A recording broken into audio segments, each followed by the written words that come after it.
everybody. Thank you for joining us on Day Trip to Wine Country virtually, presented by Citi. I'm Sam Kimball from New York Wine Events, and we are looking forward to today's session. We are, for the first time in our virtual tasting series this year, we are going to Spain, which we're really excited about. Today we're going to the Penedès region in Spain, which is outside of Barcelona. And we're going to be profiling and learning about an absolutely historic and somewhat legendary winery in that region. Penedès, as a wine region, it's near Barcelona. So it's up in the northeast section of Spain. It's a wonderful wine region. They make great still wine, but they also make some amazing sparkling wine, which in Spain is known as cava.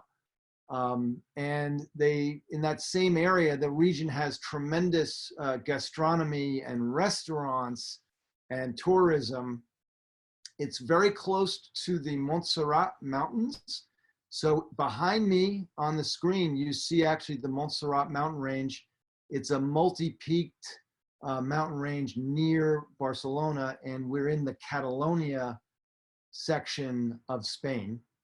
And people, when they come to visit, when tourists come to visit, they do a few things when they come to this region, and I'm going to show some pictures in my background. One of the key things that they do, a lot of people will go to Barcelona. So there's an awesome picture of the city of Barcelona, beautiful sunset, and you see the mountains in the background there. They go to the Montserrat mountain range, which is a destination. It's absolutely gorgeous, as you can see from the picture in my background. And they go to wineries. So today we're going to be visiting with a very special winery. The region Penedès is framed by the coastal hills around outside of Barcelona and higher inland mountains. I'm sure everyone watching has heard of Rioja wine. It's Spain's most famous wine region.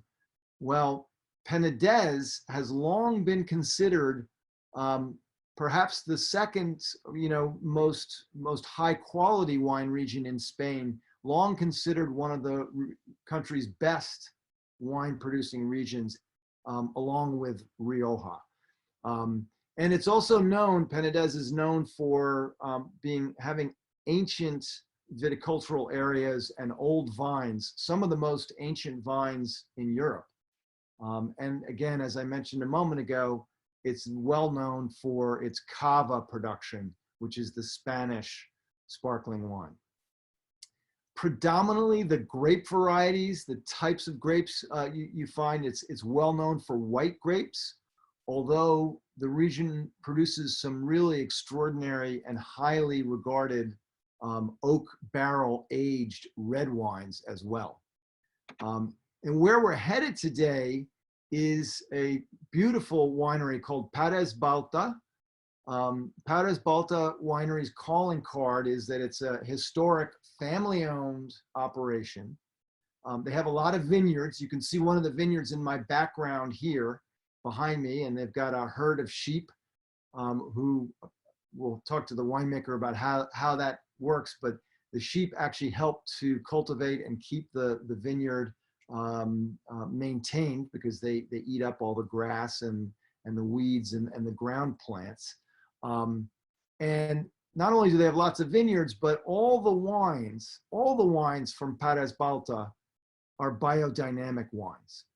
And we're gonna learn more about that. I'm excited to learn a lot more about biodynamic. I mean, we live in an age where, for good reason, we're all concerned and interested in what we put into our bodies. What are the things that we eat and drink? And so biodynamic is a really interesting area, and it's of strong interest to many wine enthusiasts. To learn all about Parés Baltà, you can go to their website, which is Parés, P-A-R-E-S, Balta, B-A-L-T-A.com, and you'll learn all about the winery. And then I want to show you guys, because I have a deal alert today. The 4 absolutely gorgeous wines that we're going to be profiling and tasting today are available from an excellent wine retailer and shop in New York City called D'España Fine Wines. And you can see the D'España Fine Wines URL behind me. If you go to their website, you will find there's right on the homepage, there's an offer for the 4 wines. It's called the multi-pack or the tasting pack package that we're tasting today with a 10% discount. And so whereas it's normally $130 something for us, it's only $117. And if you live in New York City, and if you live in Manhattan, it's free delivery up to 125th Street with a purchase of $100 or more. So the information is in the background on my screen if you feel like jotting it down. D'España Fine Wines in Manhattan. So we're really excited. Welcome everybody. Thank you so much for tuning in. Please feel free to ask any questions you have in the Q&A tab at the bottom of your Zoom screen. And we'll answer those questions along the way on the fly. Also, if you would, let us know where in the world you are tuning in from. We love to hear from people. So if you hit the chat module in Zoom, let us know where you're tuning in from. We're dying to hear. So without further ado, I want to introduce our winemaker and guest today. It's my pleasure to host today's session with Marta Casas, the winemaker from Parés Baltà. Welcome, Marta. It's so great having you on today. Hello, Sam, and everybody. It's a pleasure for me to stay with you today to show Penedès region, to show Parés Baltà wines and the Valle de l'Amic as well. So thank you very much. That is awesome. And you have the dubious distinction of being the first Spanish winery that we've had on the show this year. So thank you. No pressure, Marta, no pressure. So I want to kind of dive in because, you know, I, for one, am not that familiar with Penedès or with Catalonian wine. Sadly, in the US, we know and hear a lot about Rioja, which is great, but we don't know that much about Penedès and about wineries like Parés Baltà. So my first question is, you joined the winery way back when. It has a long family history. I mean, many generations of family. You're not part of the family, but you're now the winemaker. You're possibly the most important person there. Tell us your story of coming to Parés Baltà and how you evolved into your current role.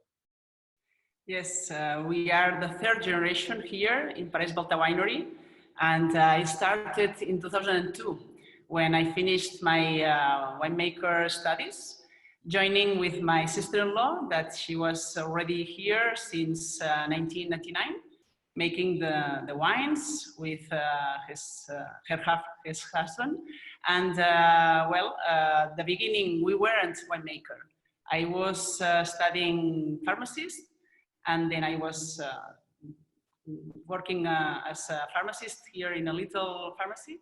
And my sister-in-law was an chemical engineer, and working as engineer. Well, the love came, the love was here with the wines, with the Penedès and all the family involved. And we make the transition to winemaker. So now we are the 2 sister-in-law working together since 18 years ago. So a lot of things, a lot of stories, a lot of harvests that we have now. That is great. So 2 women winemakers, and you are both married to the sons of the family that owns the winery and that goes back generations. Yes. At Parés Baltà. That is so cool to hear. And what would you say, I mean, if if somebody is watching and says, well, you know, in a sentence or two or three, what is Parés Baltà wine all about? Yes, Parés Baltà always have the mission, the goal that the grapes and the vineyards are organic cultivated and biodynamic since 2013.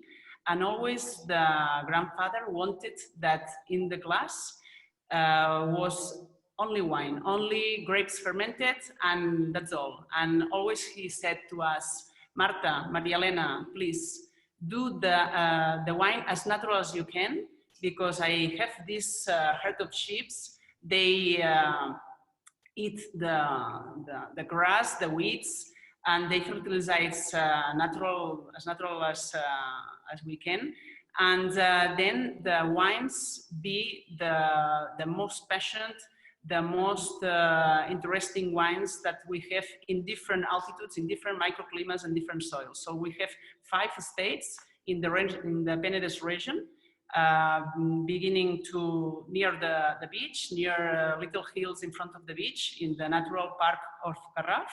And it's 200 meters of altitude. Since up to the mountains, it's 800 meters of altitude, where Wow. we have these vineyards that you have behind you. And how important are the sheep to maintaining the vineyard and creating a quality of grape and fruit that makes great wine? The animals are very important in every farm. So in biodynamic, it says that if you have the vineyards, in this case, we have the vineyards. If not, you have the patch, no, or the vegetables. Then you have the animals. You have the manure for the compost, for then putting the compost in the soil. And there you have the forest. It's the best biodiversity that you could have. So here you can see the vineyards, the trees, the weeds, the herbs, the animals, the man, the farmer. So in biodynamic, it says that you need to have all the actors, all the things for organizing a farm. So there is the soil, there is the plants, animals, and the human. The human, the person that's organizing all and making the decisions. So it's this. So it's extremely important.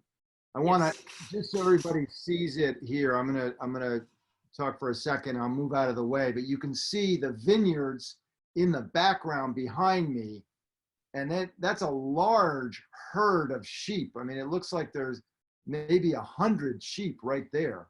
A little bit more in this moment. In this moment, I think we had 200.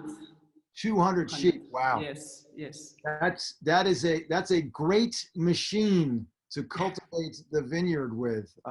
Really impressive.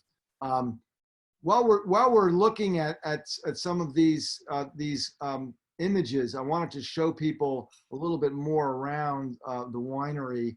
For example, when you talk about, and I want to talk about biodynamic a little more in detail momentarily, but if you look at these grapes in my background here, I mean, these grapes look so nice and healthy and juicy. And what you're saying is they're 100% organic, they're biodynamic. Yes. That is so impressive, because maybe people watching know this or don't, but in a vineyard, to grow grapes that are this robust looking, a lot of vineyards around the world, and certainly many in America, they use outside fertilization and other methods that are not organic, not biodynamic. So to see this quality of fruit, and if you look at, that's the white grapes, and then I'll show a picture of the red grapes. I mean, same thing. I mean, look at the quality of this. These are just absolutely gorgeous grapes, and they're 100% organic and biodynamic. So that's a really cool thing. On the topic of biodynamic, why why is biodynamic so important for the person who's consuming or drinking the wine? How is a biodynamic wine different in how you experience it when you consume it versus a non-biodynamic wine?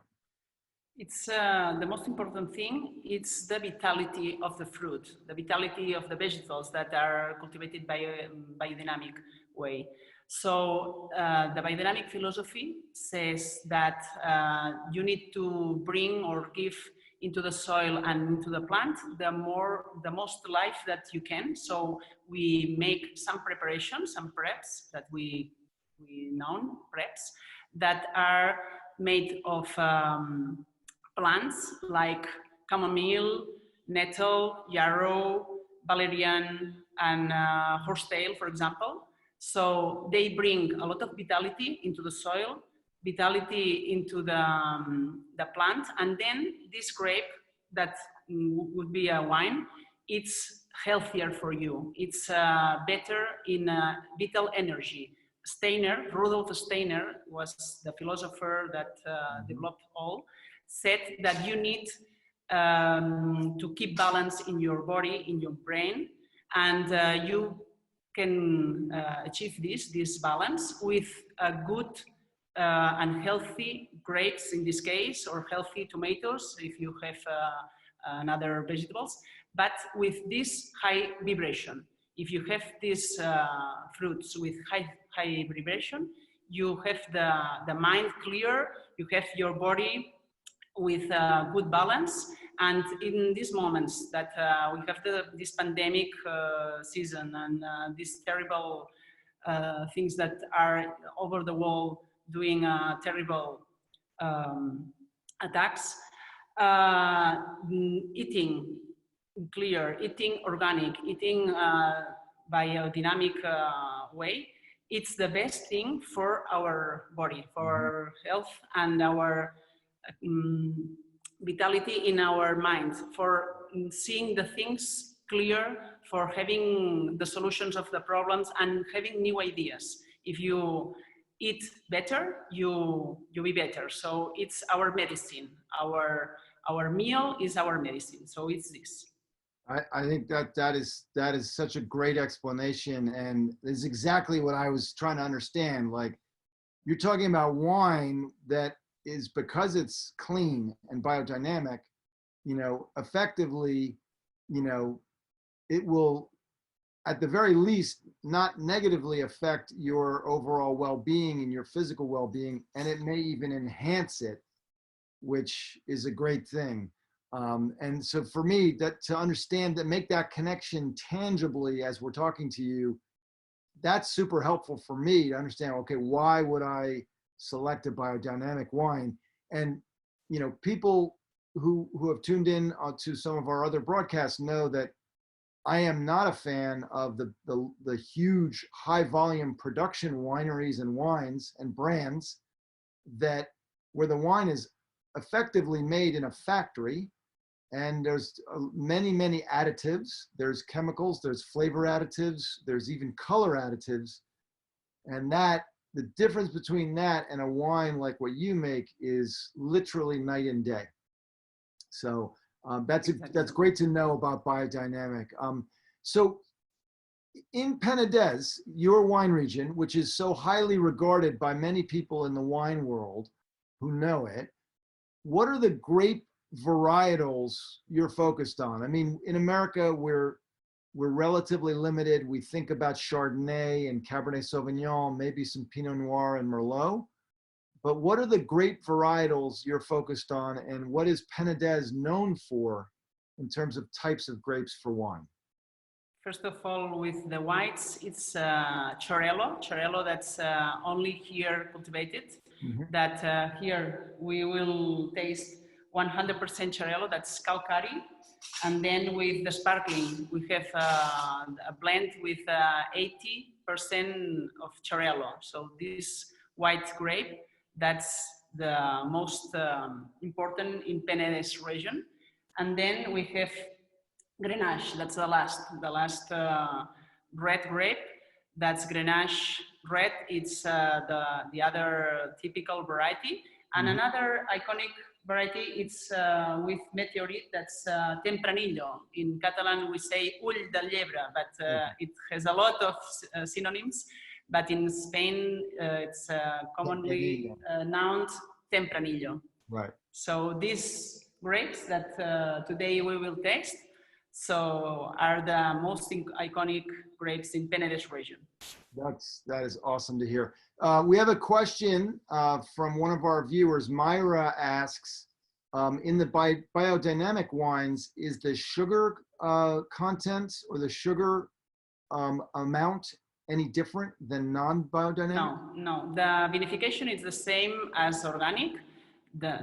You need to vinify the grapes as usual, but with the same rules as organic. So you are forbidden to use any chemical, any synthetic component. All the things that you must use is organic things like the things that kind of bentonite if you want or something like this, but all organic. And then the sulfites, the addition of the preservative, it's with a maximum. That's in a conventional way, the normal wines have the top in the maximum in 200 milligrams per liter, ppm. And in organic way, the maximum is 100, so it's half below. So it's here, the barrel room that where I'm staying now. So it's the sugar content is not different. No, because usually when you ferment the grapes, you go till that's between 2 grams or 1 gram, that's final fermentation, 0 if you want. But it's when we say that it's dry, that's it's finished the fermentation. Got it. So okay. Usually. So I'm in the same room virtually with my yes. background. I'm in the same room that you are. Yes. This must be where the red wines are aged in the oak barrels, yeah? Yes. That's so cool to see. The other thing I wanted to ask you, and then I have one more question, and then let's start tasting the wines. What happens in this room? So if somebody who's watching today decided, you know what, I'm going to go to Barcelona, I'm going to visit the Montserrat mountain, and I'm going to go over to Parés Baltà. What is this room? What happens in here? This is the tasting room that's just here on the left, my left hand. Okay. And here we make the tastings, and the tourist guide here visiting the barrel room, the cava room, the vineyards in front of the cellar. If not, we can go to the mountains by jeep, by car, and to see the landscape, the terraces, the river, that we have a little river that's called Foix, and to see the sea in the top of the mountains. You can see today, I was there, and it's a clear day without any cloudy, and you can see the sea and the little mountains just in front of the sea, and all the vineyards, all the little villages, and it's a very nice trip to the Penedès region. So I invite everybody that will come, perhaps when the governments say that we can travel, we can fly to another countries. So when it will be open, you are invited. Thank you. Well, I will be there. And Jeff, Jeff is watching. Jeff and Lisa are watching from North Carolina, Marta. Wow. They said they're coming as soon as the COVID is all straightened out. Fantastic. So fantastic. North Carolina straight to Spain. So last question, and then let's taste the wines. Perfect. This is a tough question, but you're a winemaker. And Myra's coming as well from Pennsylvania. You're a winemaker. In your opinion, what makes a great wine? A lot of things, because the most important thing, it's the weather, it's the soil, it's the climatic, the factors that you have, and the variety as well. So these three factors are very important. But then there is another point, it's the farming. So you can decide here if you want to work as conventional or biodynamic or organic or a mix if you want.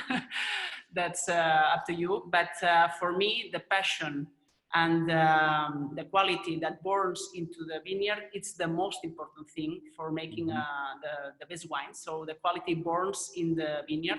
Then the winemaker need to know the techniques, the decisions for the harvest, for making the blends, and tasting as well. Yes, it's very important to taste very well.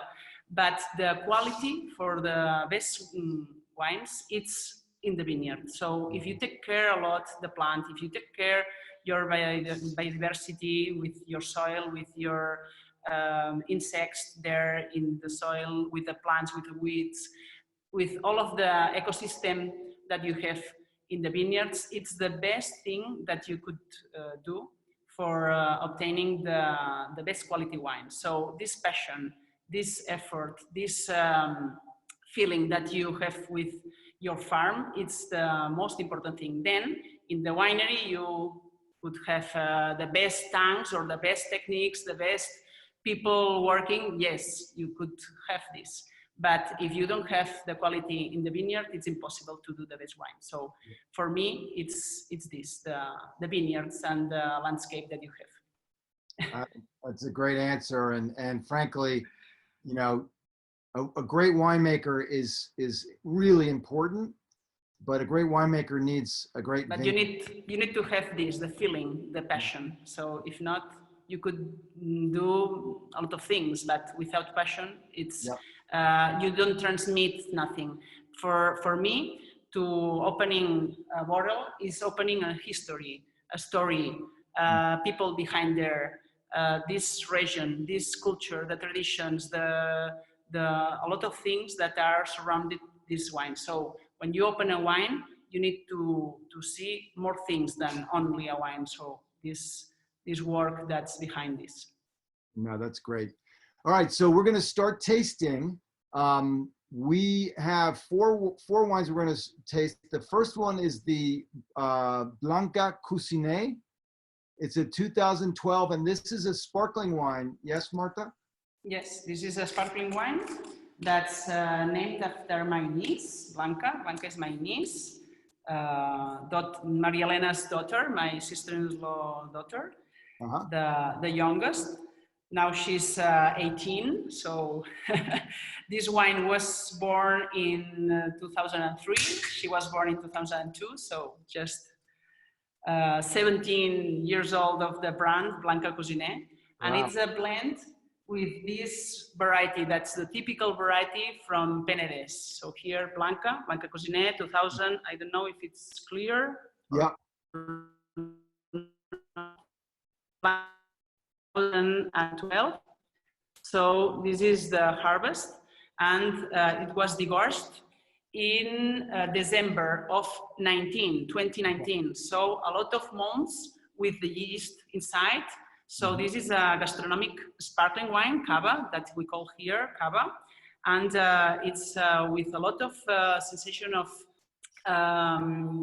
cream in the mouth, with a lot of long dip and final taste. And it's a blend with Chorello, 80%, a little bit of Chardonnay, and a little bit of Pinot Noir. Pinot Noir, you know, that's red, but we vinify it as Blanc de Noirs. Now I have in the back of the room, I have the Pinot Noir of 2020, this harvest.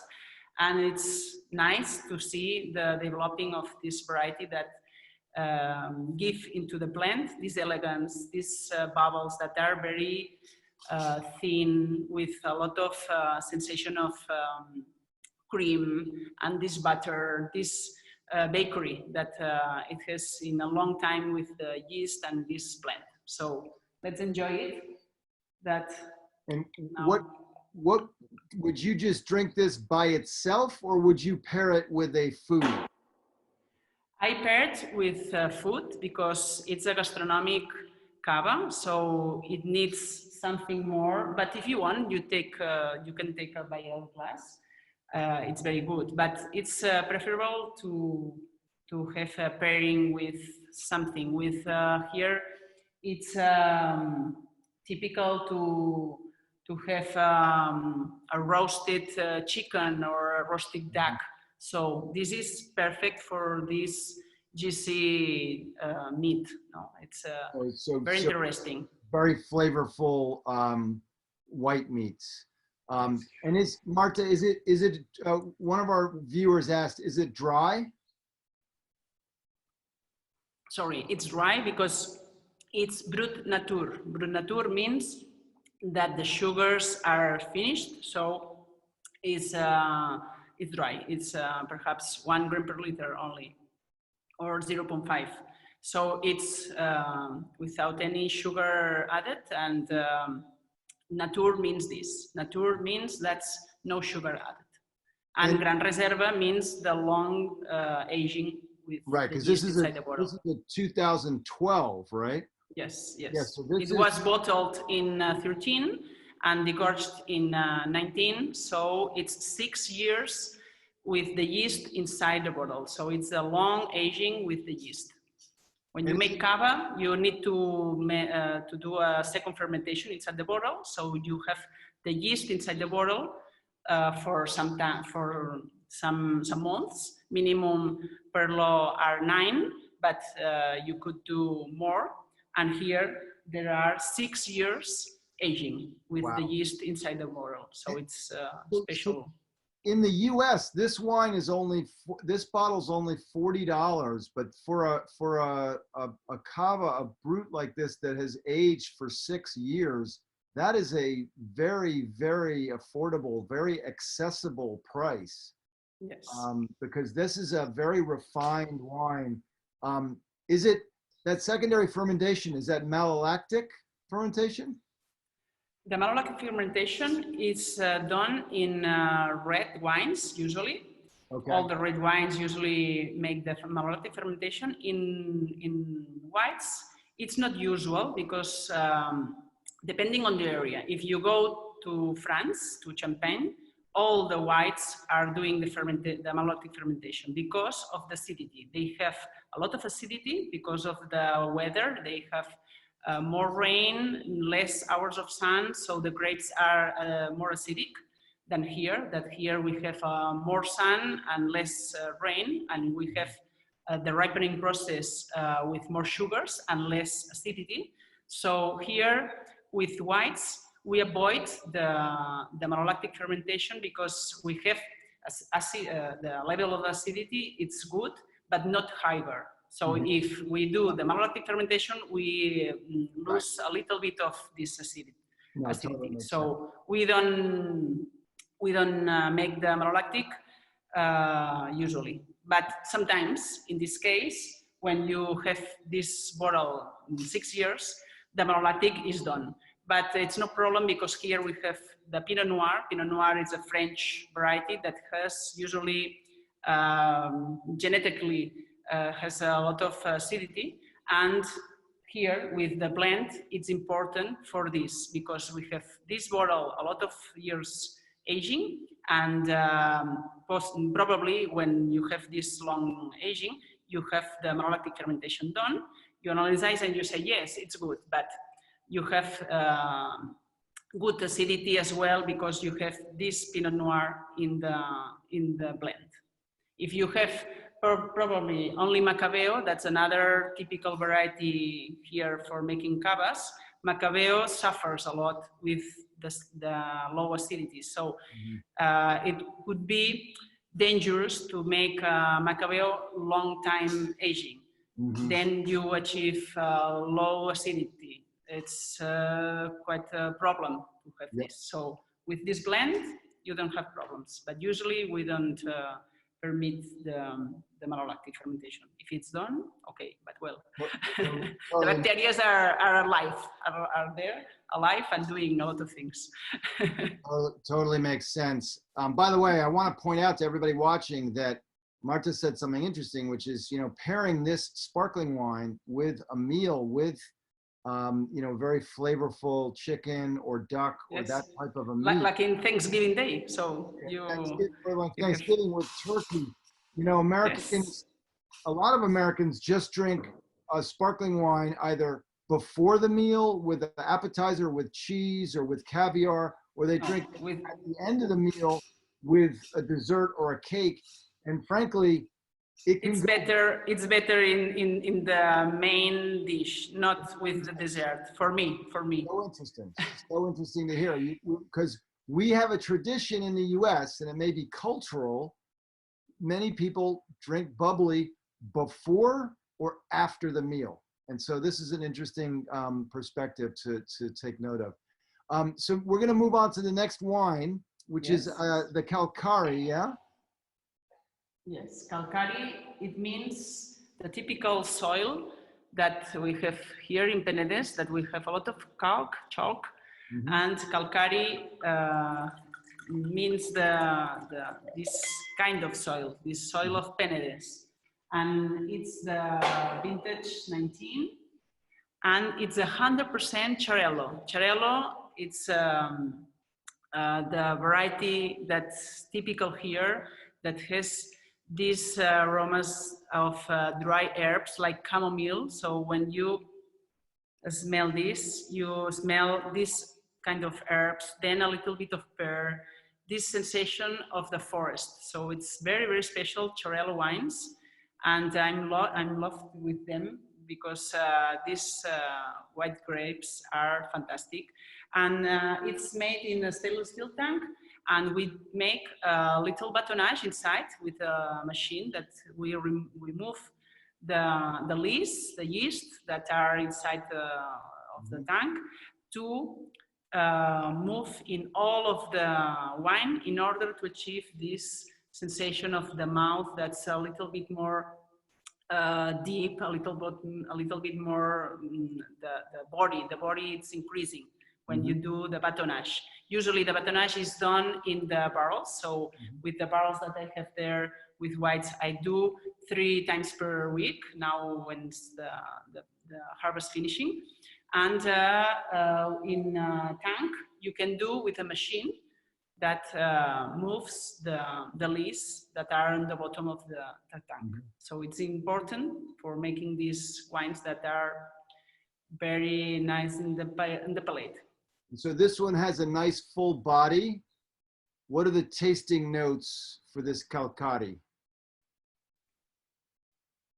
A lot of fruit in the mouth, a lot of sensation of this creamy notes, and a long taste with good acidity. You have the acidity here in these sides, and it's the perfect wine. Here in Spain, with paella, you know, the rice with shrimps and with some fish that we call paella. So for the paella, it's the best pairing.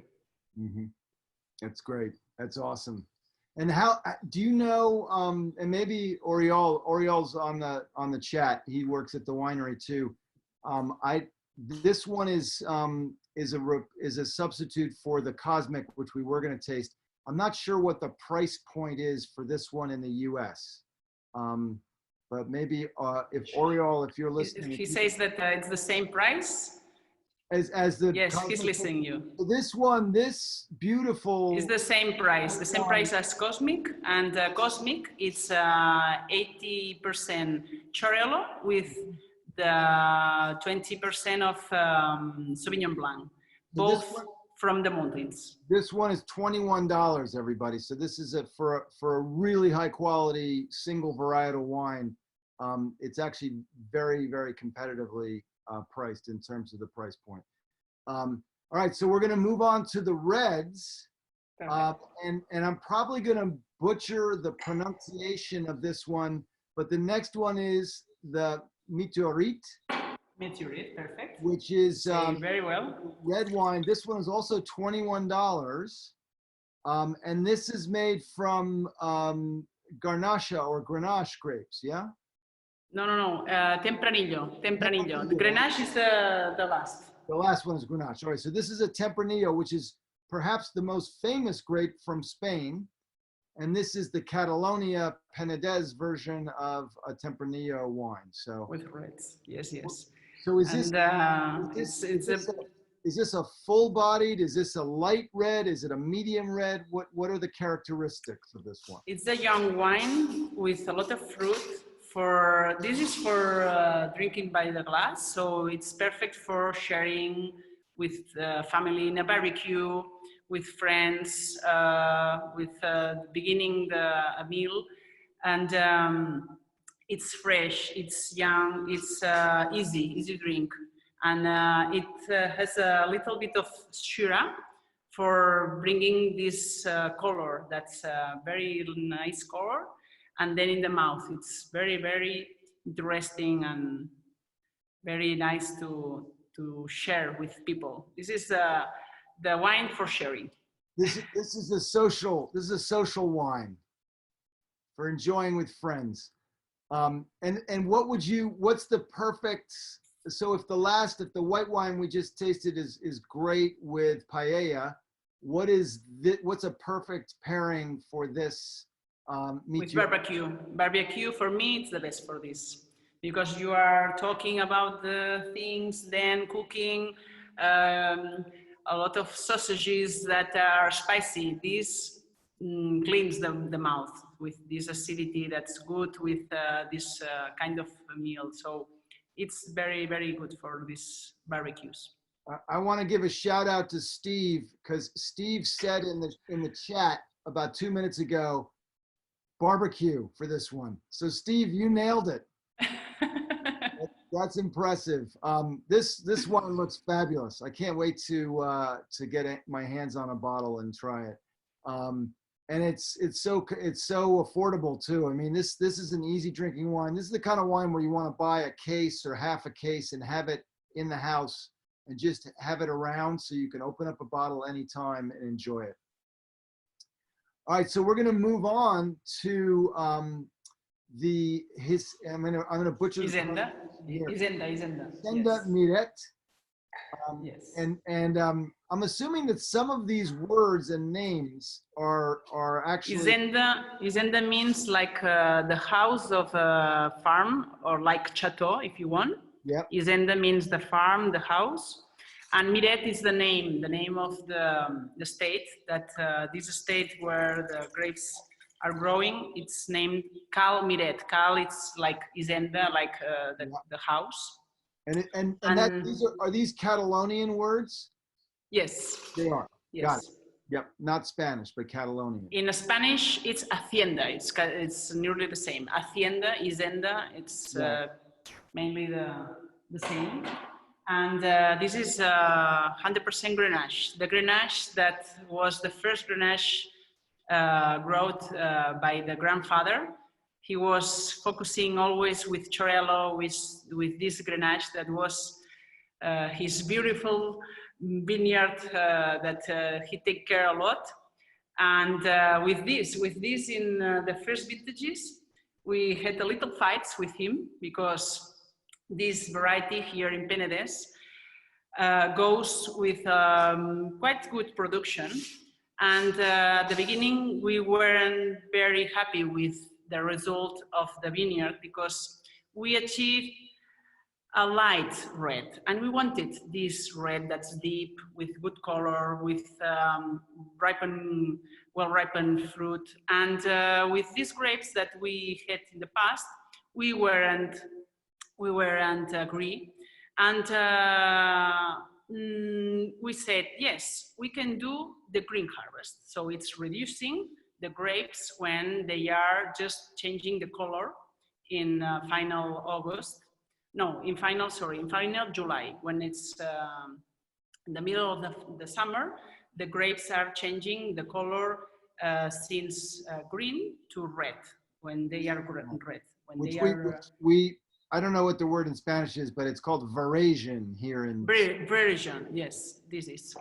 And the usual thing is cutting the grapes that you want.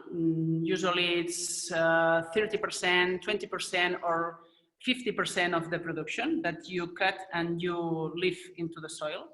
Mm-hmm. And we have done this in the past, in the first vintage that we make is intermediate.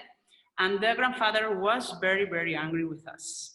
He said, these girls are with bad decisions. The grapes are the fruit that God blessed to you to drink or to eat, or the nature that you have, you must to do the best with this. No, putting into the soil and there forgetting this, no? And he was very, very angry with us. And then we achieved this kind of ripened, well-ripened red. And we showed to him, and he said, yes, it's nice, it's good. But if you haven't all the grapes that you have lost there in the soil, you have the double production of the bottles. And we say, no, he's not understanding. he doesn't understand the thing that we wanted to make. That's increasing the ripeness, the fruit, the core, the body, and all of the things of the best red that now we have with this intermediate. So that's so great. It was a lovely story with the Isenda and the grandfather. And this one is a little bit more high end. This is a $50 bottle here in the US, but given what you just described, the process, all of the maintenance of the vineyard, the vines, I'm sure it's well worth it. And it's an aged red wine, obviously in oak barrels, right? So yes. Does this one, would you recommend, if somebody bought a few bottles, would you recommend that they age them for some time at home, or do you drink them right away? At home, it's very nice. Yes. And sorry. But should they be aged more at home? If I buy some, do I keep it and age it, or do I drink it immediately? No, you can keep it. Right now you have the 17. Here I have the 18, mm-hmm. And you can keep it 5-6 years. It's a good aging for this. But if you want, now it's perfect. Now for drinking and enjoying, it's perfect. But if you want, you can age at home. Marta, there's a couple of questions. One is there an herb flavor? Are there herbs in the flavor profile of this wine? Yes, there are a lot of spices, a lot of rosemary, this kind of notes that are the typical Mediterranean herbs, the typical flavors of the forest. Yes, it's a lot of the spices. And I have to tell you, I learned something new today when you talked about planting the herb plants like chamomile and other things in the vineyard underneath and next to the vines, and that they give the soil their flavor, and then that flavor, of course, is reflected somewhat. Could be, but I don't know if there are scientific evidences that say that's this by this way. But usually, when you have rosemary, this kind of thyme that's theme, no? Theme that's the other typical Mediterranean thyme. Thyme is a T-H-Y. Yes, this. That here we have a lot of this. Lavender, that's another. We have a lot of plants, Mediterranean plants. Usually you have some notes that remind you the mineral notes of the soil, the sensation of the spices of these these plants, but it's not scientific evidence that could be for this. Mm-hmm. You have this in the wine, but it's difficult. It's difficult to say yes, it's for this reason. Right. There are a lot of reasons, but could be, but we don't have the scientific evidence. Well, I want to remind everybody, in case you're interested in these wines, two things. One, I wanted to show everybody, I didn't have a chance to show this earlier, but this is the region in Spain. You'll see the red arrow behind me to my right. That's the Penedès region in the northeast part of Spain. I wanted to give everybody a geographical reference. And then in order to buy these wines, here in the US, the easiest thing is to go to D'Espagne Fine Wines, which is a very, very high quality wine shop in New York City. You can go to their website, d'espagnefinewines.com, and you'll see the offer. You can get all 4 of these wines shipped to you. And if you are fortunate enough to live in New York City, there's free shipping or free delivery for most of Manhattan. Marta, this has been great to get an education in the Penedès wine region and in everything Parés Baltà as a winery. So it's really a pleasure to do this with you. I want to thank you. For me as well, it was a pleasure, and I'm very happy to be with you and explain things about Penedès and about biodynamic. That's a thing that I'm teaching usually in the universities and the touristic schools. That's a thing that people need to know that there is another way of cultivating, of farming, and to have better balance in your health, and then for the rest of the things. Yeah, no, that's so cool. And we learned about biodynamic as well. And by the way, if you have any questions or run into any problems when you're ordering from D'Espagne Fine Wines, I would just call them. They're there. They have a physical store, and I'm sure they will take care of any details you need for getting and receiving the wines. Marta, thank you so much again. Muchísimas gracias. Muchísimas gracias. And by the way, Jeff from North Carolina and I are coming. Jeff and Lisa and I are coming out to visit you as soon as. Fantastic! I'm waiting for you. And Myra's coming too. Fantastic. Well, thank you so much for doing this, and thank you everybody for watching. We'll see you on the next day trip to wine country. Everybody stay safe and enjoy wine.